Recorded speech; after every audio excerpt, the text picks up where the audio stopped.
Imagine the sweetest part of your day was secretly hurting your health. Some bars are packed with stuff that could seriously threaten you, and they're from brands you thought you could trust. Nestlé doesn't just sell chocolate, it sells emotions. It is a memory for everyone, which is why what happened in 2025 felt like a betrayal. The FDA opened a review into Nestlé Toll House dark chocolate chips after watchdogs flagged them for having some of the riskiest results in testing. Consumer Reports even called Nestlé one of the worst offenders, ranking the brand among the top for products that you really shouldn't be snacking on too often.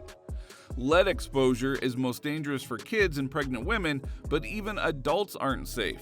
Think brain fog, fatigue, even long-term cognitive decline, all from a handful of chocolate chips. And if the health risks weren't enough, international investigations uncovered Nestlé's ties to forced labor in Brazil's cocoa industry. Workers trapped in debt, living in tin shacks, working 12-hour days for $2. Nestlé's warm family branding cracks wide open when the supply chain looks like a dystopia. Sweetness has a price, and Nestlé's comes at a cost that no family should pay. So do you still trust Nestlé with chocolate, or has the brand lost its sweet spot? And if Nestlé's chocolate is already loaded with risks, what happens when you turn to the so-called king of luxury? Lindt golden wrappers, glossy commercials of truffles melting in candlelight. For years, if you wanted to say you matter, you gave Lindt. But in 2025, the shine cracked. Watchdog groups tested Lindt's 85% excellence bar and found that it carried some of the highest level of contaminants on the market, way above safe daily limits. And the problem doesn't go away quickly. These toxins linger in your body, building up in your organs over time. Even worse, Lindt markets dark chocolate as the healthier indulgence. Just imagine people choosing Lindt thinking they're boosting wellness, only to get a secret dose of toxins. And it doesn't stop at health. Investigations exposed Lindt's cocoa suppliers for illegal deforestation. Kids spraying pesticides barefoot for a stripped bear, all while Lindt runs glossy ads about excellence. It turns out that luxury doesn't always mean purity. Sometimes it's just metals and misery wrapped in gold foil. Do you think Lindt's Gold Bunny is still golden, or just overpriced foil? And if luxury chocolate can hide so many ugly secrets, what does that say about the classic American favorite that we grew up with? The American icon. Campfires, s'mores, Halloween nights. Hershey's bars are childhood in simpler words, but not every childhood is perfect.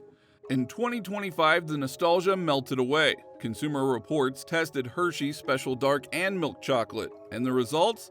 Most harmful substances that exceeded California's Proposition 65 safety guidelines.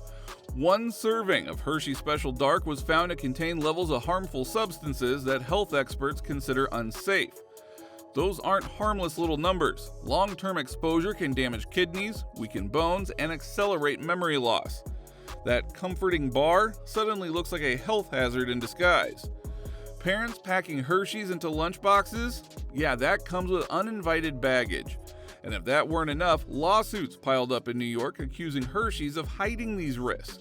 Investigations dug even deeper, right into their supply chain. Child labor on West African cocoa farms, kids lugging 100-pound sacks spraying pesticides barefoot, inhaling toxins, all while Hershey's commercials sell us joy. The truth? Hershey still smiles at you from the shelf, but now it feels less like comfort food and more like a wolf in a candy wrapper.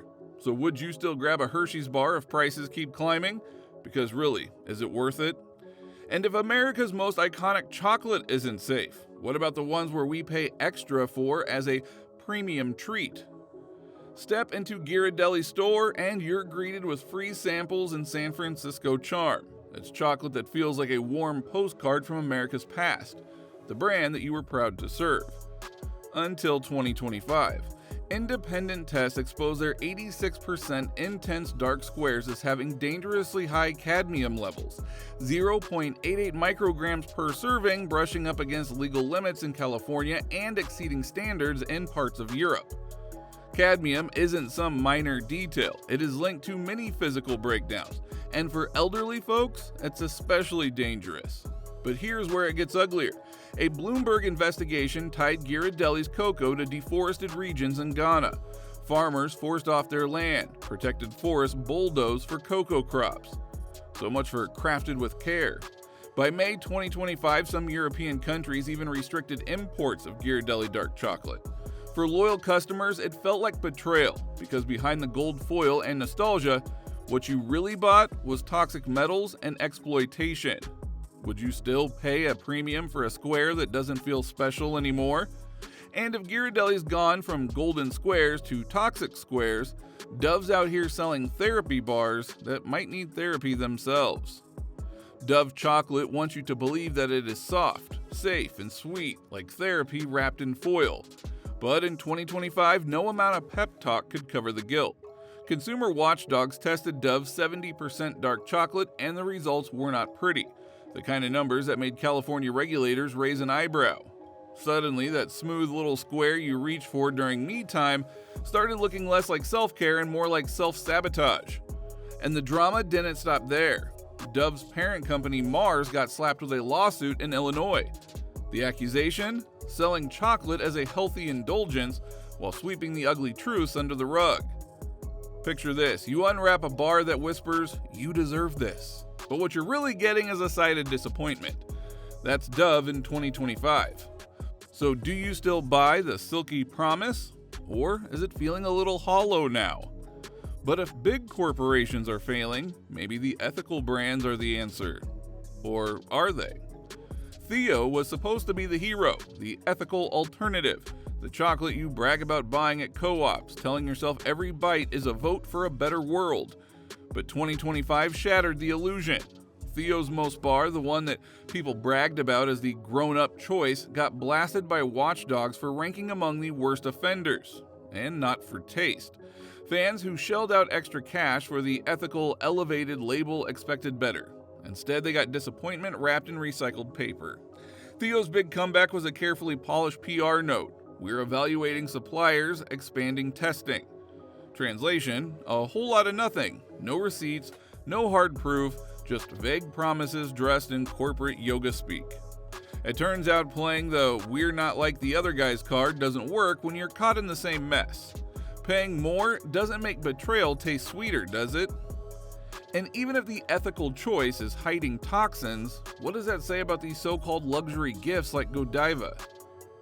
Luxury in a gold box. Godiva always positioned itself as the ultimate gift chocolate.